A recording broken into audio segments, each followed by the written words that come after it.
Hello dear friend, स्वागत आहे तुमचं पुन्हा एकदा आपल्या यूट्यूब चॅनलवर. या व्हिडिओमध्ये अत्यंत महत्त्वपूर्ण बाबी तुम्हाला जाणून घेणं आवश्यक आहे. विदर्भ आय एसच्या क्लास नोट्स, या क्लास नोट्समध्ये अर्थशास्त्र या विषयाला कशा स्वरूपात मांडणी केलेली आहे या विषयाची हे आपल्याला जाणून घेणं आवश्यक आहे.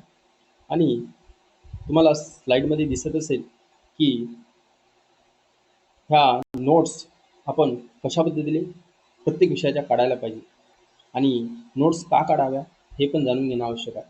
प्रथमतः नोट्स आपण का काढाव्या? जे विद्यार्थी टॉपर झालेले असतात, जे पासआउट आहेत, त्यांच्याकडून तुम्हाला एक पहिली बाब कळेल की माझे जे काही नोट्स आहे मी वारंवार रिव्हिजन करत होतो. पण ह्या नोट्स कशा पद्धतीने काढल्या त्यांनी हे जाणून घेणं आवश्यक आहे. आणि आपण कशा पद्धतीने काढायला पाहिजे हे जाणून घेणं आवश्यक आहे. बघा, कुणी नवीन विद्यार्थी असेल, ज्यांनी आत्ता एंट्री केली असेल MPSC आणि कॉम्पिटेटिव्ह एक्झाममध्ये, तर ते अभ्यास करताना कशा पद्धतीने अभ्यास करायला पाहिजे. तुम्ही बरेचसे क्लासेस जॉईन केलेले विद्यार्थी असेल, ते तुम्हाला सांगतात की ह्या पद्धतीने हे क्लास जॉईन कर तू, हे क्लास जॉईन केल्यानंतर तुला खूप चांगलं बेनिफिट मिळेल. पण एक लक्षात असू मित्रांनो, तुम्ही क्लास जॉईन करा व नका नका करू, पण तुम्हाला एक लक्षात ठेवायचं की तुम्ही कितीही ब्रँडेड क्लास केला तरी पण तुम्हाला अभ्यास मात्र तुम्हालाच करावा लागतो. इथे तुम्हाला क्लासवाले अभ्यास करून देणार नाही. ते तुम्हाला डिजिटल बोर्डवर नेतील आणि डिजिटल बोर्डवर तुमच्या माइंडला खूप कम्फर्टेबल वाटेल 1 आणि 2 दिवसापर्यंत. त्यानंतर मग तुम्हाला बोरिंग वाटतं, कारण की डिजिटल बोर्डवर वारंवार तुम्ही वाचन करसाल आणि पेपरला जायच्या वेळेस तुम्हाला डिजिटल नाही तर ऑनलाईन नाही तर तुम्हाला फिजिकलरित्या त्या पेपरला फेस करावं लागते. मग आत्ताच सवय पाडा की पेपर पेजवर नोट्स काढायची सवय पाडा आणि त्याच पद्धतीने आपल्याला पेपर पेज म्हणजेच पेपर त्याच पद्धतीने आपल्याला समोर पेपरला जावं लागेल. मग पहिल्यांदा आपण नोट्स कशा पद्धतीने काढायचे हे जाणून घेऊया. बघा, तुम्हाला समग्र अर्थशास्त्र इथे तुम्हाला पहिले चॅप्टर आहे या विदर्भ आय एसच्या क्लास नोट्समध्ये. तर यामध्ये त्यांनी अशा पॅरेग्राफ स्वरूपात तुम्हाला मांडणी करून दिली असते. प्रत्येक सब्जेक्टमध्ये अशाच पद्धतीने मांडणी केलेली असते. पण हा पॅरेग्राफ आपण लक्षात तर ठेवू शकत नाही आणि वाचन करायच्या वेळेस आपण एकदा वाचतो आणि सेकंड रीडिंग आणि थर्ड रीडिंगच्या वेळेस खूप बोरिंग वाटते, कारण की हे पॅरेग्राफ स्वरूपात खूप कंटाळा येतो वाचायचा. मग हा पॅरेग्राफ जे काही स्वरूपात मांडणी केलेली आहे ह्याला आपण या पद्धतीने आपण आपल्या नोट्समध्ये मांडणी करायला पाहिजे. का?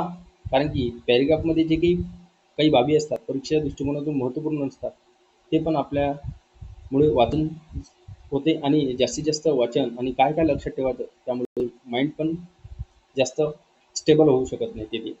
मग अशा पद्धतीने आपण नोट्स जर काढल्या तर लवकरात लवकर आपल्याला अख्खा हा पेज जवळपास 25 ते 30 सेकंदामध्ये रीड केलं तरी तुम्हाला पुरेपूर होईल, जेव्हा तुम्ही अशा पद्धतीने नोट्स काढसाल. मग आता या पेजला पूर्ण चांगल्या पद्धतीने नोट्स माझ्या स्वरूपात कशा मांडणी केलेल्या आहे तुम्हाला समोर दिसणारच आहे. आता मी तुम्हाला सांगणार आहे या लेक्चरमध्ये. जर अशा स्वरूपाच्या माझ्या नोट्स तुम्हाला अर्थशास्त्र विषयाच्या व इतर विषयाच्या पाहिजे असेल तर तुम्ही टेलिग्राम चॅनल जॉईन करू शकता. तर ते तुम्हाला सांगणारच आहे मी टेलिग्राम चॅनल, पण त्याआधी व्हिडिओ तुम्ही संपूर्ण बघा आणि ह्या नोट्स तुम्ही जेव्हा क्लास माझा अटेंड करसाल तेव्हाच तुम्हाला ह्या नोट्स कळेल, कारण की वाचण्यामध्ये तुम्हाला सोपे जाईल.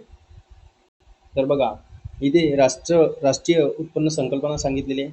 मग आता राष्ट्रीय उत्पन्न संकल्पना बघा, स्थूल देशांतर्गत उत्पाद सांगितले, त्यामध्ये GDP, त्यानंतर स्थूल राष्ट्रीय उत्पाद GNP, मग स्थूल मूल्यवर्धित, मग घटक खर्चानुसार, बाजार किमतीनुसार, स्थूल देशांतर्गत उत्पादाची भाजप, त्यासोबत राष्ट्रीय उत्पन्नाची मोजमाप पद्धती काय आहे आणि राष्ट्रीय उत्पन्नाची जी काही उत्पन्न मापन पद्धत काय आहे, राष्ट्रीय उत्पन्न मापनातील समस्या काय, हे व्यापार चक्रे आणि रोजगार संकल्पना आणि बेरोजगारीचे मापक, हे सर्व आपल्याला या चॅप्टरमध्ये जाणून घेणं आवश्यक आहे राष्ट्रीय उत्पन्न या संकल्पनेमध्ये. मग हे आपल्याला पुढे बघायला वाचायला मिळणारच आहे. मग ह्या नोट्स आपल्याला गरजेच्या नाही, ह्या नोट्स मारणे. नोट्स कुठून काढायची मग इथून, तर या पेजला नोट्स इथून आपल्याला काढणं आवश्यक आहे. कारण की तुम्हाला विचारू शकते की अर्थशास्त्र हे कोणते शास्त्र आहे, तर सामाजिक शास्त्र आहे, लक्षात असू द्या. ठीक आहे, बरोबर आहे. अर्थशास्त्र हा मूळ ग्रीक आहे का लॅटिन शब्द आहे, तर तुम्हाला प्रश्नामध्ये सेट करू शकतो आयोग की अर्थशास्त्र हा सामाजिक शास्त्र आहे. दुसरा ऑप्शन देऊ शकते आपल्याला, अर्थशास्त्र हा लॅटिन इकॉनॉमिया या शब्दापासून तयार झालेला आहे. तर हा इकॉनॉमिया हा लॅटिन नसून ग्रीक शब्द आहे, लक्षात असू द्या मित्रांनो.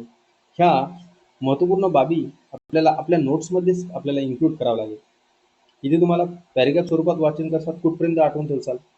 तर जेव्हा तुम्ही फ्लोचार्टमध्ये माइंडमध्ये अशी पिक्चर क्लॅरिटी येईल तेव्हा तुम्हाला जास्त वेळेपर्यंत लक्षात राहील आणि नोट्स स्वतःच्या असल्यावर तुम्हाला लवकरात लवकर रिव्हिजन करणं सोपं जाईल.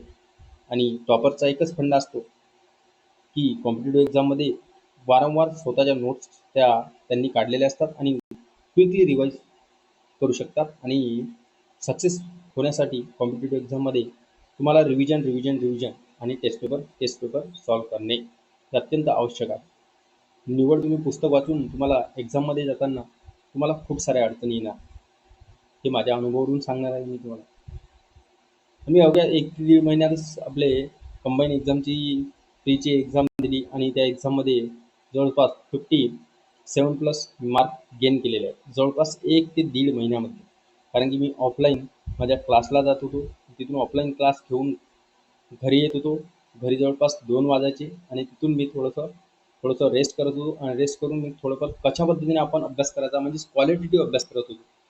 पहिल्या वर्षी म्हणजेच काही दिवसापूर्वी 1 ते 2 वर्ष मी अशाच पद्धतीने पुस्तक वाचायचं आणि संपवायचं ते कशा पद्धतीने हेच तिथे मला समजायचं. पण जेव्हा आयोगाचे पेपर ॲनालिसिस केले तेव्हा कळलं की आयोग नेमके प्रश्न कुठे विचारते आणि कुठं आपण फोकस करायला पाहिजे.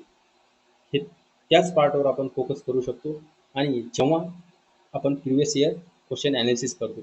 पण आपल्या लेक्चरमध्ये तुम्हाला ते पण करायची गरज पडू देणार नाही. जे महत्त्वपूर्ण पॉईंट असतात ते तुम्हाला इथेच क्लिअर होईल आणि तुम्हाला फक्त वारंवार रिव्हिजन करावं लागेल.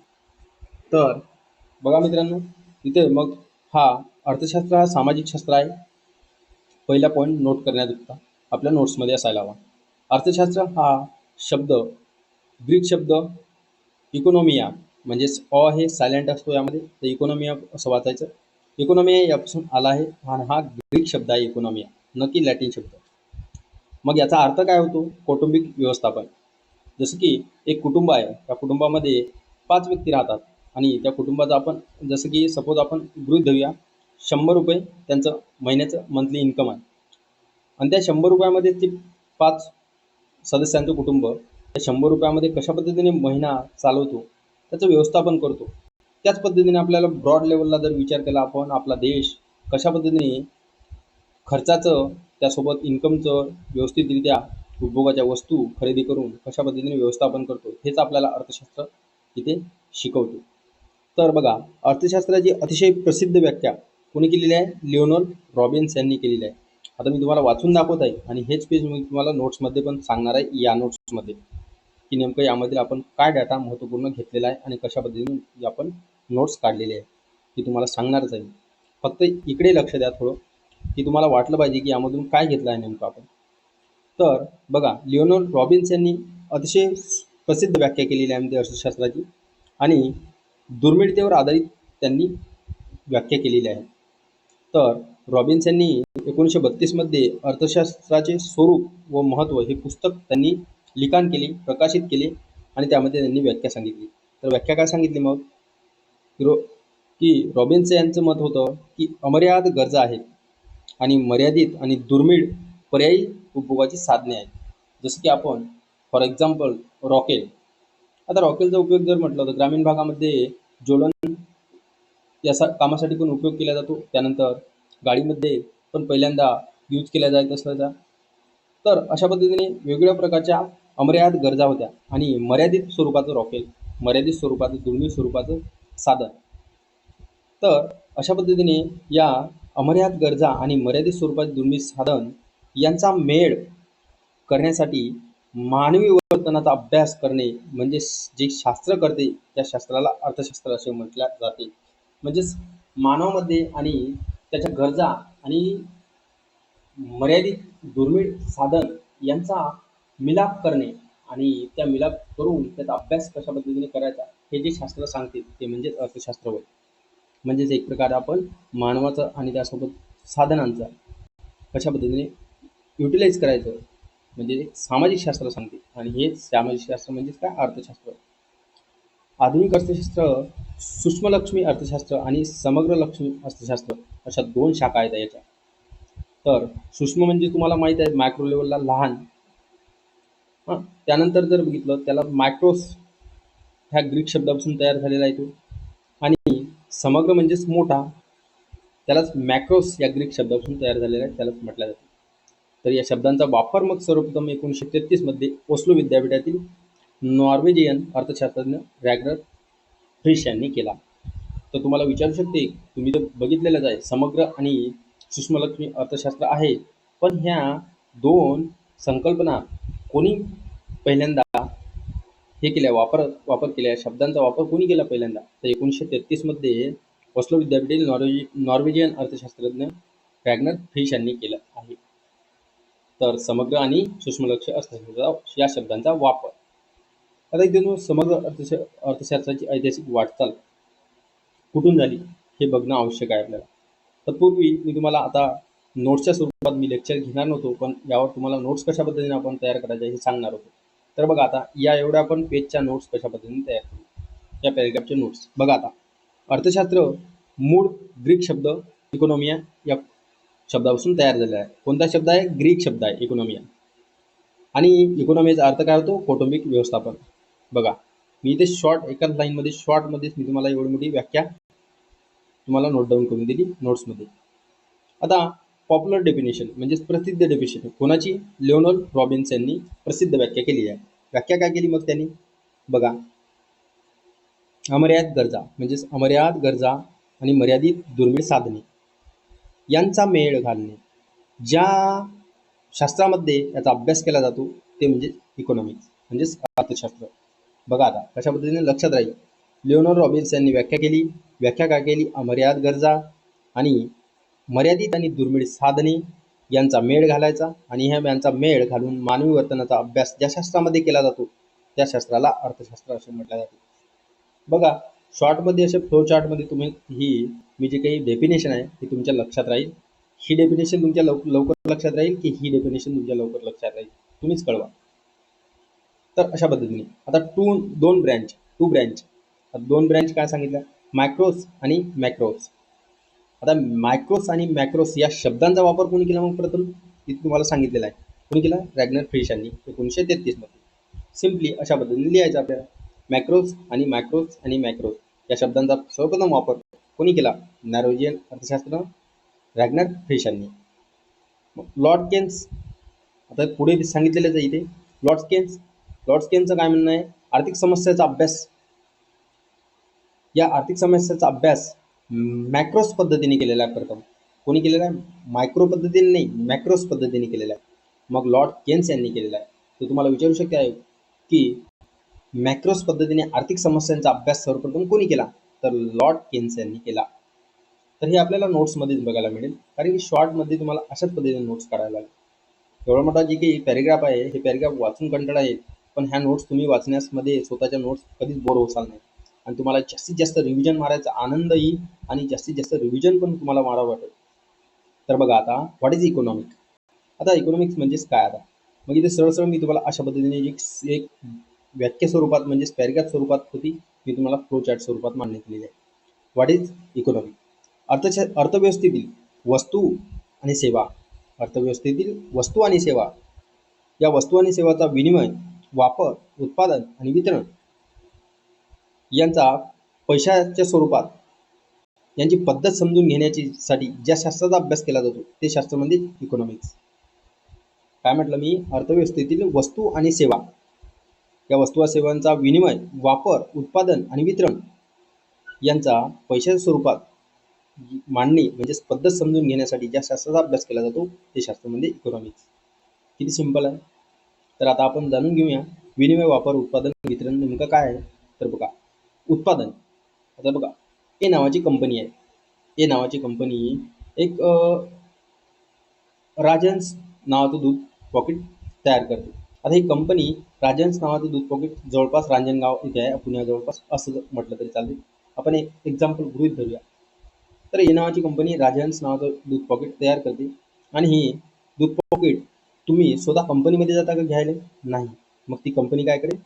होलसेलरला डिस्ट्रीब्यूट करेल, म्हणजेच तो वितरण करणार त्या प्रोडक्टचं. मग ठीक आहे, आलं इथं राजहंस नावाचं आपल्या किराणा दुकानामध्ये वितरण केलं त्यांनी.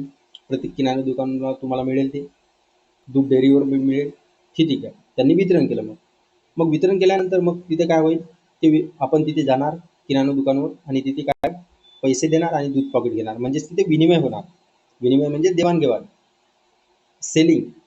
मग ठीक आहे, विनिमय तिथे झाला. मग विनिमय केल्यानंतर मग तुम्ही काय केलं, तर त्या दुधाचा उपभोग घेतला. म्हणजे ग्राहक ग्राहक कोण काय करणार, उपभोग घेणार. म्हणजे उत्पादन कंपनीने केलं, कंपनीने ते वितरण केलं, वितरण केल्यानंतर ते दुकानापर्यंत आलं, डेअरीपर्यंत आलं, तिथून आपण पैसे दिले आणि दूध पॉकेट घेतलं. म्हणजे तिथे विनिमय झालं आणि विनिमय झाल्यानंतर आपण त्या दुधाचा उपभोग घेतला, म्हणजे ग्राहक झालो आपण. तर अशा पद्धतीने उत्पादन, विनिमय, वितरण, विनिमय आणि उपभोग या सर्व काही जे काही ॲक्टिव्हिटी आहे, या ॲक्टिव्हिटीचा अभ्यास ज्या शास्त्रामध्ये केला जातो त्या शास्त्राला अर्थशास्त्र असे म्हणतात. सिम्पली तुम्हाला या नोट्समध्ये तुम्हाला अशा पद्धतीने वाचन होईल. बघा, तुम्ही या नोट्सला तुम्ही 1 ते 2 वेळेस वाचा आणि पिक्चर अशा पद्धतीने मी तुम्हाला मांडणी करून दिली. हे पिक्चर तुमच्या माइंडमध्ये तुम्हाला क्लिअर होईल किंवा तुम्ही जास्त लाँग टाईमपर्यंत हे व्याख्या पण तुम्ही लक्षात ठेवू शकाल. स्वतःच्या नोटबुक टू नोट करा किंवा आपल्या टेलिग्राम चॅनलला तुम्हाला नोट्स मी प्रोव्हाइड करेन. जर तुम्हाला अशाच पद्धतीने संपूर्ण स्टेप बाय स्टेप लेक्चर पाहिजे असेल तर तुम्ही कमेंट बॉक्समध्ये कमेंट करून सांगू शकता मित्रांनो. बघा, मार्केटमध्ये खूप सारे तुम्हाला जास्तीत जास्त ऑनलाईन क्लासेस मिळेल. ऑनलाईन क्लासेस ते त्यांचा नफा कमवण्यासाठी क्लास घेतात आणि तुम्हाला क्लास अटेंड करायला लावतात. तुम्ही क्लास अटेंड करता, नोट्स काढता किंवा कंटाळा करता, तर ती तुम्हाला नोट्स कशा पद्धतीने काढायचं हे पण सांगत नाही. फक्त त्यांना लेक्चर संपवायचे असते. मग अशा पद्धतीने या क्लासेसच्या बळी पडावं नये म्हणून तुम्ही स्वतःच सेल्फ स्टडी करा, स्वतःच अभ्यास करा. आपण आहेच, मग काही अडचण नसली तर अशा पद्धतीने आपण तुमच्यापर्यंत चांगल्या पद्धतीचे व्हिडिओ तुमच्यापर्यंत तुमचा वेळ न जास्त घेता तुम्हाला प्रोव्हाइड करण्याचा प्रयत्न करतो. तर व्हिडिओ आवडला तर मित्रांसोबत जास्तीत जास्त शेअर करा. तर भेटू आपण नेक्स्ट व्हिडिओमध्ये. आणि सिम्प्लिफाईड ईअरबुक 2024 जी काही करंट अफेअरची सिरीज आहे त्याची प्लेलिस्ट मी तुम्हाला प्रोव्हाइड करून दिलेली आहे आणि प्रत्येक व्हिडिओ मी तुम्हाला अपलोड करण्याचा प्रयत्न करत आहे. तर तुम्ही जर बघितले नसेल तर सिम्पली तुम्ही सिम्प्लिफाईड ईअरबुक 2024 सर्च करा, तुम्हाला ते प्लेलिस्ट मिळून जाईल आणि त्या प्लेलिस्टमध्ये तुम्हाला सर्व काही सिक्वेन्सचा व्हिडिओ मिळणार आहे. करंट अफेअर्सचे प्रत्येक करंट अफेअरचा सिम्प्लिफाईड ईअरबुकमध्ये मी पूर्ण तुम्हाला प्रोव्हाइड करण्याचा प्रयत्न करत आहे. तर भेटू आपण नेक्स्ट व्हिडिओमध्ये मित्रांनो. Thanks for watching this video.